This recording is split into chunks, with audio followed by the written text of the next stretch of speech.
Selamat siang, perkenalkan nama saya Chelsea Salsabila Raffi Putri dari jurusan Food Technology 2019. Pada kesempatan kali ini, saya akan mempresentasikan mengenai budaya organisasi di perusahaan Google.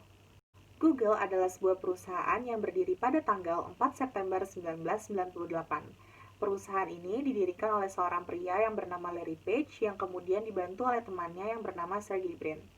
Pada awal mereka berdiri, mereka mendapatkan pendanaan awal sebesar 1 juta US dollar dari teman-teman serta keluarganya.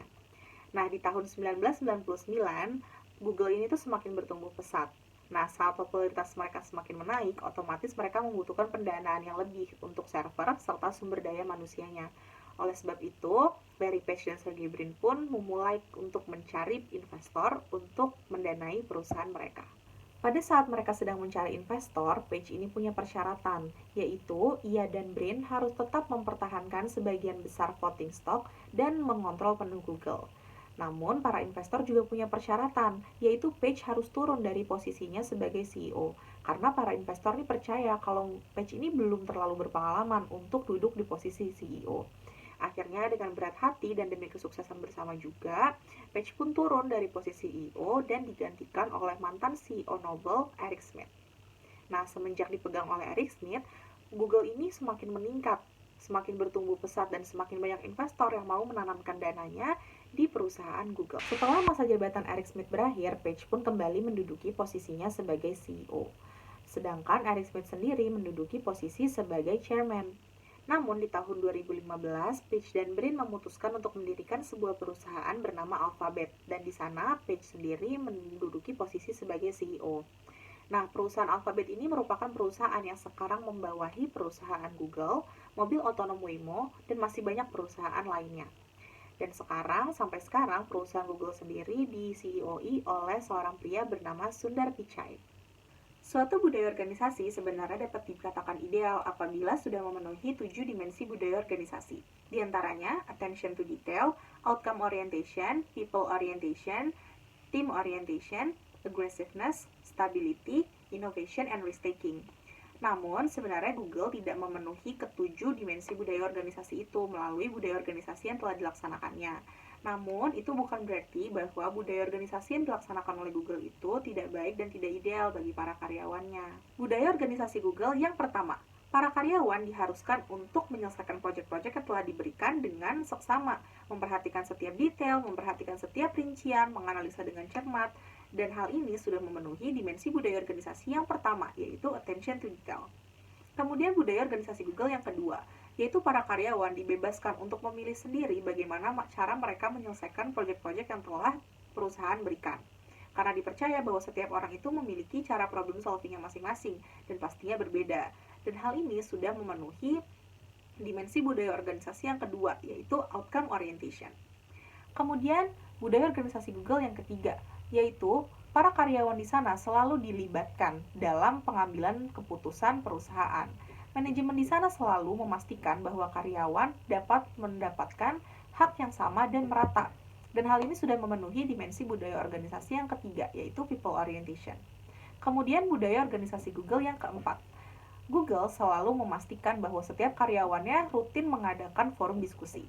Forum diskusi ini digunakan agar para karyawan dapat saling bertukar pikiran mengenai apa yang sedang menjadi target mereka pada saat itu. Nah, hal ini juga sudah memenuhi dimensi budaya organisasi yang keempat, yaitu team orientation. Dan budaya organisasi Google yang terakhir adalah karyawan di Google itu haruskan untuk memiliki sikap yang inovatif, memiliki pikiran yang inovatif.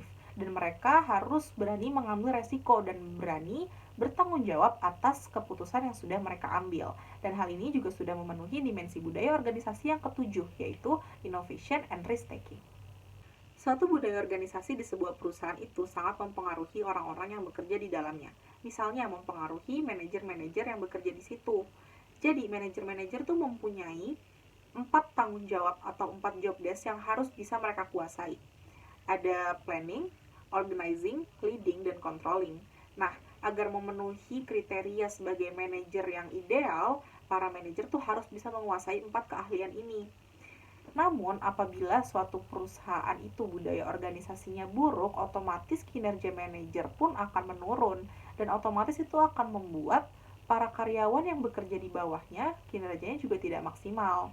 Tapi kalau misalkan budaya organisasi suatu perusahaan itu baik, maka manajer pun dapat mengerjakan keempat job desk-nya ini dengan maksimal sehingga karyawan-karyawan yang berada di bawahnya pun akan bekerja dengan maksimal juga. Para karyawan dan para manajer dapat mempelajari bagaimana budaya organisasi di tempat mereka bekerja melalui berbagai cara. Namun, ada 4 hal umum yang menjadi hal penting yang bisa menjadi sarana mereka dalam mempelajari budaya organisasi di perusahaan tersebut. Yang pertama ada stories atau cerita, yang kedua ada ritual atau upacara, yang ketiga ada material symbol atau simbol materi, dan yang keempat ada language atau bahasa. Yang pertama cerita. Nah, biasanya nih para karyawan bisa belajar gimana sih latar belakang perusahaan itu terbentuk atau bagaimana karyawan-karyawan di sana bekerja atau bagaimana sistem kerja di perusahaan tersebut. Jadi melalui cerita-cerita ini para karyawan tuh bisa belajar gimana sih budaya organisasi yang diterapkan oleh perusahaan itu.